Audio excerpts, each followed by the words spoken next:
Congresswoman Lauren Bobert is a flamethrower on Twitter, saying things like COVID-19 mutated into communism a long time ago, and the easiest way to make the Delta variant go away is to turn off CNN and vote Republican, a tweet she later deleted. And at a speech at CPAC, where she implied that federal workers would bring vaccines to people's homes, something that is not being done. Don't come knocking on my door with your Fauci outie. You leave us the hell alone. And then there was this tweet, trotting out Hitler and his Third Reich. Biden has deployed his needle Nazis to Mesa County, which is one of the counties in her district. What was she thinking with that tweet and the other things she has written and said?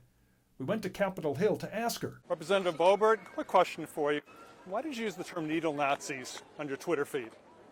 Were you trying to make fun of people? Were you likening them to Hitler, the pandemic heroes? Any comment at all? The tragic fact is much of Lauren Bobert's Colorado congressional district is now a COVID hot zone amid this Delta variant surge. Here in the mostly rural 3rd Congressional District, transmission rates are dangerously high in most of the district's counties. Vaccination rates low. It's as bad as we've seen since the beginning. Memorial Regional Hospital in tiny Craig, Colorado, had to reopen its COVID unit, where people are getting sick and dying. Andy Daniels, who describes himself as a super conservative individual, is the hospital's chief executive officer. How does it make you feel the way Representative Bobert has treated this pandemic, the masks, the vaccine? You know, I'm embarrassed for Colorado too, quite frankly. I'm embarrassed that she is my representative.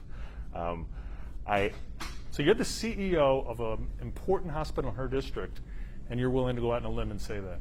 I am. I think if you're going to take a stance in healthcare policy, you might actually want to learn something about healthcare policy.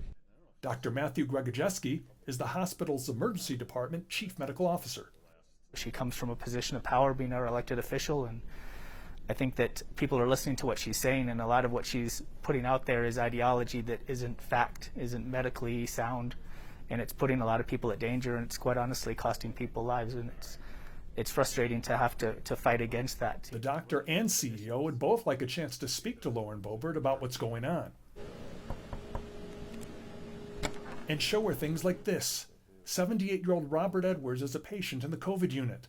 The husband, father, grandfather, and great-grandfather, who already had comorbidities, was quite sick when he came in. How are you feeling? I feel a lot better. Robert has improved very significantly. Doctors believe the reason for that is because he did receive the COVID vaccine. Do you think he could have died if he didn't have the vaccine? Without a doubt. A few hours after I sat down with him, Robert was released from the hospital. I know those are tears of happiness, correct? It was scary. I know. Hospital officials say Representative Bobert has not paid a visit to this hospital to see people like Robert since she was elected to Congress last November. She also would not respond to me when I tried to talk to her one more time as she was leaving the Capitol. Representative Bobert, I just want to give you one chance to answer the question if you want to. Gary Tuchman, CNN, Washington.